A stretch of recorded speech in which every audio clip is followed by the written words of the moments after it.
The second half, part 2, was called Claire, and I liked this half a lot better because it just concentrates on the main 4 characters. Justine, Claire, obviously, Kiefer Sutherland.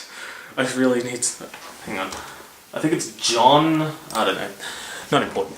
The husband and their son, who is actually a cute child, not annoying, which is rare in movies. And this second half is a lot more focused than the first half. It concentrates on how they all cope in their own ways with impending doom. I'll try not to spoil too much, because I don't want to ruin it for you, because it's really a movie you have to experience, knowing as little as possible. But it's, you know, it's set in the trailers. What is going on in this second half, and it is foreshadowed in the first half, it's just the wedding takes precedence. There's this rogue planet called Melancholia that is heading towards Earth.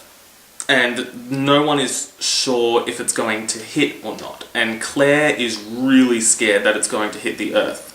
Whereas her husband, who's a scientist or an astrologist or something, he said, "No, Claire, it's not going to hit. The science says it's going to pass right by us, yada yada yada." It seems like a very rapid change in the plot, but it is foreshadowed in the first half, like we're all looking up into the sky and, oh, that's missing, oh, what's this star doing, yeah, yeah. And hell, even in the first 5 minutes, the really weird opening sequence, there's all the space imagery and all that stuff. So you know right from the start that it is going to deal with something beyond us, eventually. I'm not going to say anything much more about the plot, because it's something I really recommend you just watch and let yourself be absorbed by it.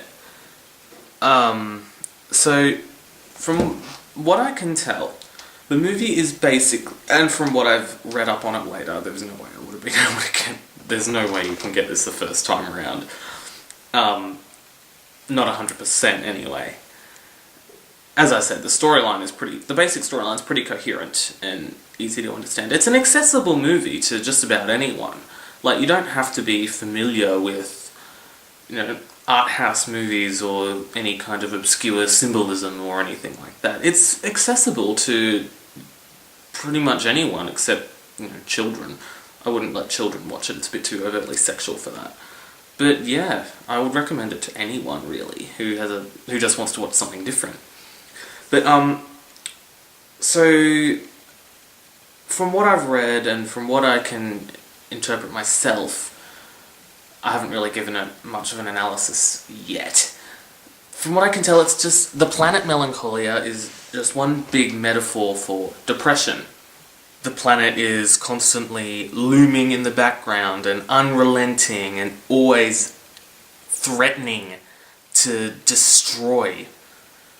And I think that's what depression would feel like. I mean, I don't pretend to be an expert on the subject, but there's one scene which really shows this. It doesn't make much sense at first. It's where Justine is lying naked, bathing in the light of the planet Melancholia.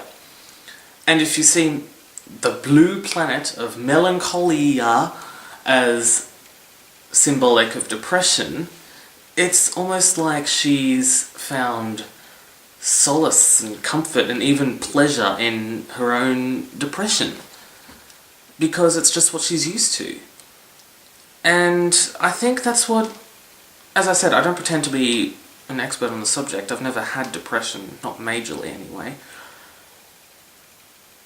I think that's what depression would feel like, that it's easier to hold on to it and just embrace it rather than fight to be happy. Because she tries in the first half, she really tries, but it doesn't work, and so she's just given up and now embraced it. And as I said, I'm not an expert on the subject, I've never had major depression or anything like that, but we all feel that, we all go to dark places sometimes, and I think I understand that it can just be easier to embrace that feeling instead of trying to fight it. And I think this movie shows that really, really well. So in general, great movie. Really, really good. The visuals, the cinematography was brilliant. It was amazing. Like, there's a lot of scenes where there's just the garden and it's just beautiful. There's the lawn, and there's this one shot with like the moon and Melancholia on opposite sides of the screen, and it just looks amazing. Especially the first 5 minutes, it just looks so beautiful. The acting was great by everyone, even like Kirsten Dunst, obviously, brilliant. Charlotte Gainsbourg, I think is how you pronounce it. Yeah, she was good. I haven't seen her in anything else. She was apparently in Antichrist as well. I haven't seen that. I'm a bit scared to be honest. I'll probably get around to it one day. Kiefer Sutherland was really good, even though his character was a total dickhead. Hell, even the kid was good. I liked him. I liked the kid, which is rare for me in movies. I normally hate children in movies. Yeah, even the minor side characters who you don't even see much are really good.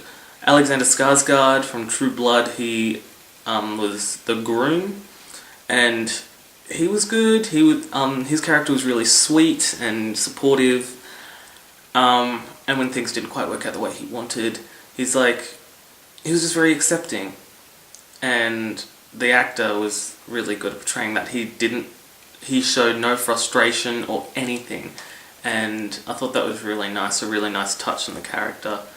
The parents were really good. John Hurt, obviously, he's great and everything. Who played the mother? What's her name? Oh, Charlotte Rampling. She was great. She's great in everything. Even though her character was only really minor, she was very good. And even though I want to punch her in the face, oh, she was the most aggravating character in the movie.